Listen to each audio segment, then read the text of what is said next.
Elizabeth Mariyamma యొక్క వందనం వచనము వినగానే ఆమె గర్భములో శిశువు గంతులు వేసిన చూడండి.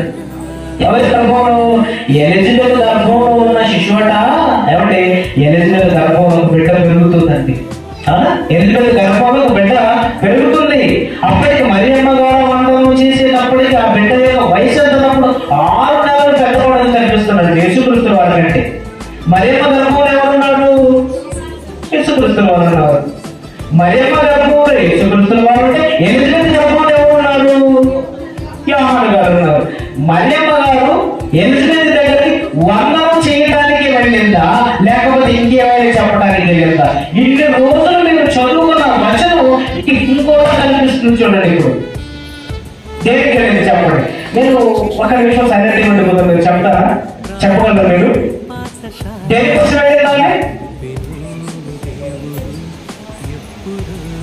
సైలెంట్ అయిపోయారు. అలా సైలెంట్ గా ఉండాలి. మన వాక్యం చదువుకోండి, వాక్యంలోకి వెళ్ళిపోదు. ఏమండి?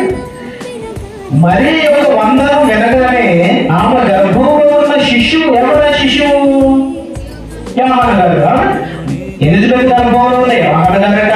శిశువు అంటే యోహాను గారు అర్థం అవ్వాలి. ఎలిజబెత్ మరియ యొక్క వందనం వినగానే ఆమె గర్భంలో ఉన్న యోహాను గంతులు వేసిన. ఏంటి వందనం అంటే? గర్భంలో ఉన్న శిశువు గంతులు వేస్తాడా? ఆలోచించండి. దేని కోసం గంతులు వేశాడు ఆయన? వందనం విన్నందుక లేకపోతే ఇంకేదో విన్నందుక? చదవండి ఒకసారి మరలా. ఎలిజబెత్ మరియ యొక్క వందనం వచనం వినగానే ఆమె గర్భంలో శిశువు గంతులు వేసెను. అంతటా ఎలిజబెత్ పరిశుద్ధాత్మతో నిండుకొనిన వాడై బిగ్గరగా ఇట్లనెను. స్త్రీలలో 44 వచనం చదవండి. ఇప్పుడు 44 వచనం. ఇదిగో